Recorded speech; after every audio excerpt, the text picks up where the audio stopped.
have noticed this episode is going to be a little different. First of all, the camera's a bit weird because it's a proof of authenticity.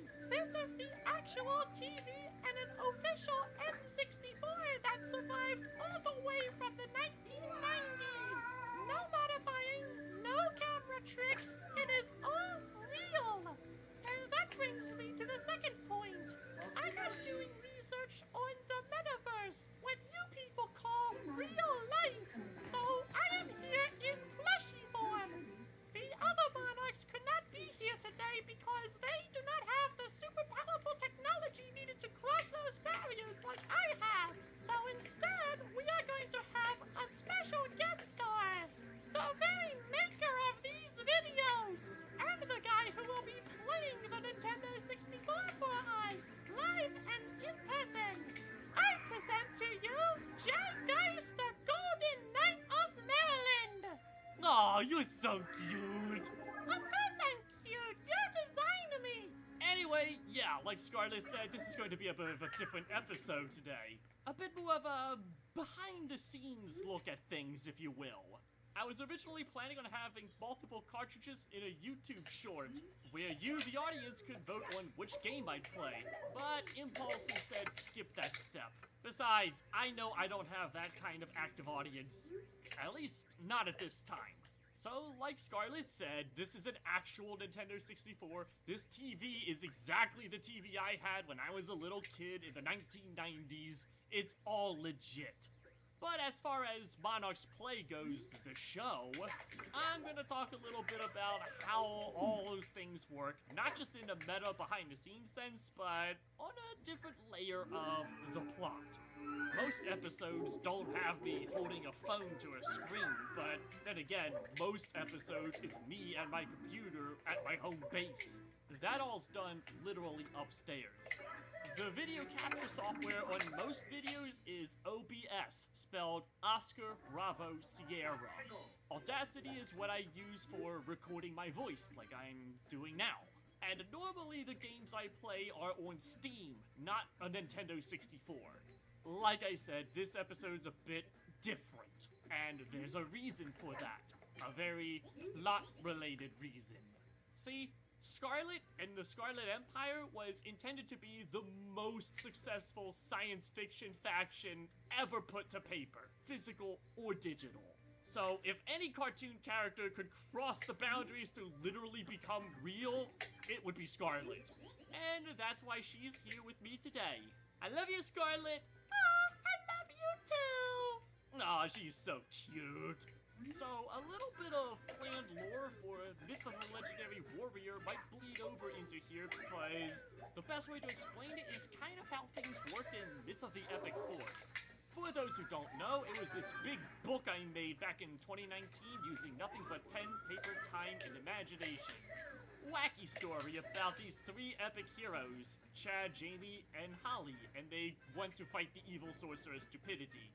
And in that epic, they were gallivanting across the different dimensions. How that relates to Scarlet's studies is that the way they did that is similar to her Nexus, the thing she mentions once or twice in the Monarchs Play show. And the metaverse is called the Metaverse because, from their point of view, it is the highest plane of existence, where you and I are at right now. So, to master the Nexus, she basically has to go to, well, real life. It's kind of like the master control mainframe to all the other fictional universes of all existence. And that's why she's here. It's a means to her ends of traversing the Nexus so she can join the other Monarchs in their native dimensions, universes, timelines, whatever you want to call it. And yeah, the biggest spoiler here is Monarchs Play does have a plot going on.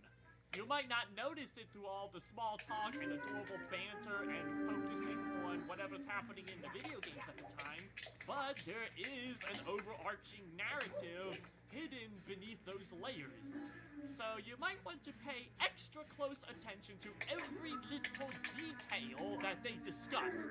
Some of it is very important, but some of it is just fun chit-chat. And sometimes there happens to be both at the same time, where the fun chit-chat also advances that meta plot. That's all my writing talent on full display for your entertainment. And let me tell you, it is just fun to make this show. And that's by design. I don't want this to be a job. I don't want a big budget. I don't want a headache workload. I just want the whole process to be fun. And I wanted to show that I had fun when I'm making this. It's a very impulsive process, and a lot of times circumstances don't line up. You've got people in bed, you've got me in bed, sometimes they have to do chores to help around the house, fetching groceries, and God help me if we have visitors or maintenance crews, which seem to be a very frequent occurrence. In other words, there's a reason the production schedule is consistently inconsistent, like you've noticed. Because I do it when I feel like it, when I want to.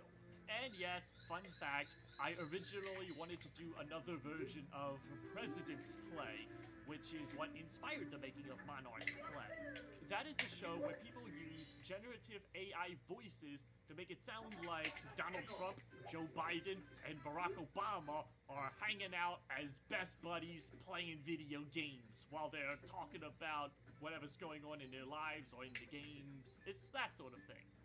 But what's funny is, out of the box, I could not figure out how to make the AI imitate those president voices, so then I decided, it would be more straightforward if I just did my own voicing. No, I'm not among the bandwagon crybabies who scream, "No AI! Where is evil?"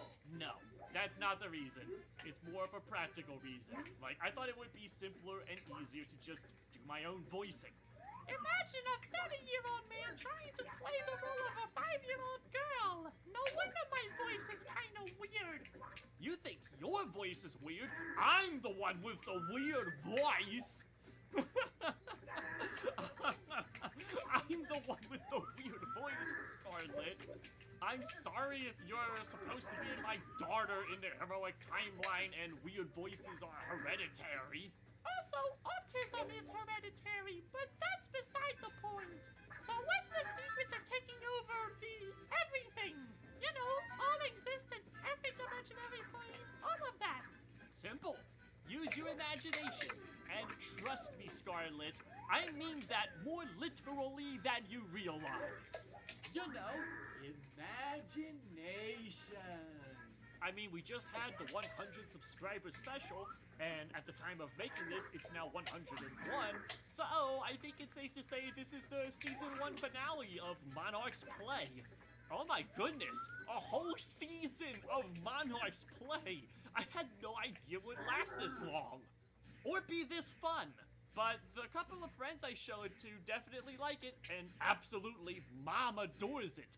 Hi, Mom!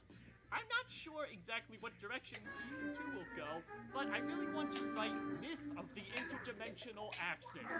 You mean I get to be with Palpy and the Big E? Yeah, something like that. Just a lot more epic. It's also part of why I don't do the manual subtitles is because it takes more work than I would like.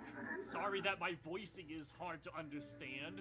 The throat has to really strain to get that high-pitched tone. Yeah, that's not computer trickery, that's just raw voice talent. Maybe you should go back to touring Comic-Con. I would if it weren't so expensive. Been on a $0 budget for the longest time, so if I ever have a significant budget, then Comic-Con's back on the table. No, I am not going to ask my viewers for money. I am not going to do evil advertisements. Any and every ambition of mine I want out of my pocket so I don't have to pester you with those evil interruptions. God, I hate ads. But we all know I dream big, so like 10,000 subscribers would get me noticed by somebody, I think. So let's add 2 or 3 more digits, okay? Tune in next time as Scarlet continues her conquest of all existence. Dun dun dun! I would not miss it unless the world suddenly ended tomorrow. But for today, goodbye everybody! Goodbye everybody! It's been a blast!